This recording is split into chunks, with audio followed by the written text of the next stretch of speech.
Saturday of the fourth week of Lent. A reading from the book of the prophet Jeremiah. I knew their plot because the Lord informed me. At that time, you, O Lord, showed me their doings. Yet I, like a trusting lamb led to slaughter, had not realized that they were hatching plots against me. Let us destroy the tree in its vigor. Let us cut him off from the land of the living, so that his name will be spoken no more.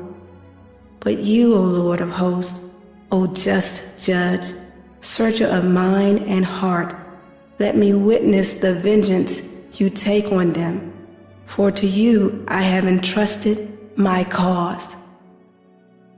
The word of the Lord.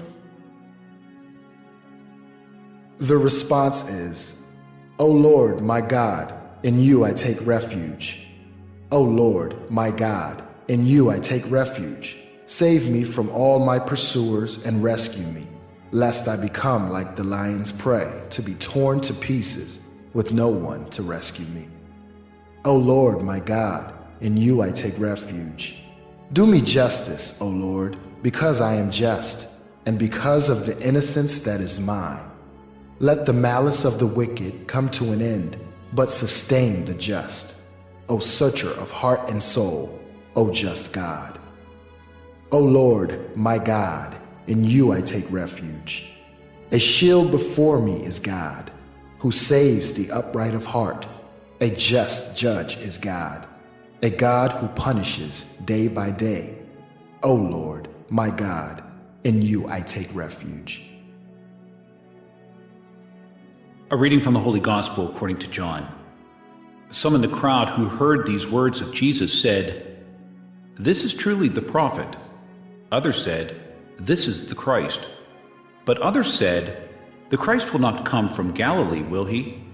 Does not Scripture say that the Christ will be of David's family and come from Bethlehem, the village where David lived?" So a division occurred in the crowd because of him.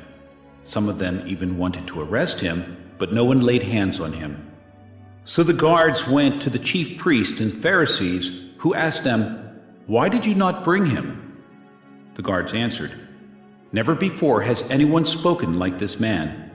So the Pharisees answered them, "Have you also been deceived? Have any of the authorities or the Pharisees believed in him?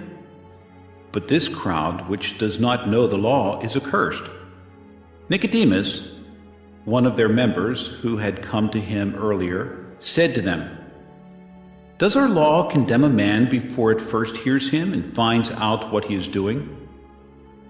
They answered and said to him, "You are not from Galilee also, are you? Look and see that no prophet arises from Galilee." Then each went to his own house. The Gospel of the Lord. The first reading comes from Jeremiah 11:18-20. Jeremiah has a number of passages throughout his book, which are called the Confessions. They deal with the life situation of Jeremiah, who was called by God to be a prophet to Judah, and who received a lot of persecution because of that. When Jeremiah condemned the sins of the people and told them that if they didn't change they would be punished, they blamed the punishment on Jeremiah instead of looking at themselves. So the people are plotting against Jeremiah. What does he do? He asks for the help of God. He calls vengeance down upon the people. And that's not a very Christian idea, that we want our enemies to be destroyed.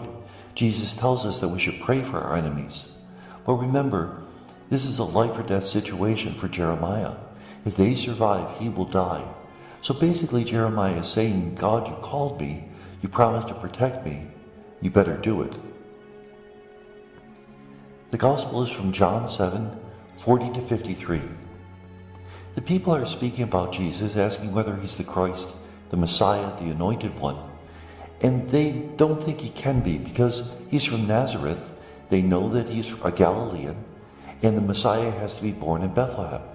Well, they don't know that Jesus was in fact born in Bethlehem, but at a deeper level, they don't realize where Jesus is really from.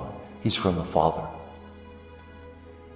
The Pharisees asked the guards of the temple why they didn't arrest Jesus, And the guards respond, no one's ever spoken like him.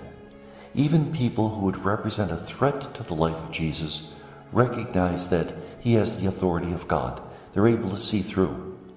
And the Pharisees are talking about the possibility of condemning him. What does Nicodemus do? Now, this is the second time that Nicodemus shows up in the gospel. The first time he comes to Jesus by night because he's afraid. Now he shows a little more courage, but not really a lot. He says, can we condemn someone without a trial? So, if they accused him of being a disciple of Jesus, he could easily say, no, I'm just defending jurisprudence.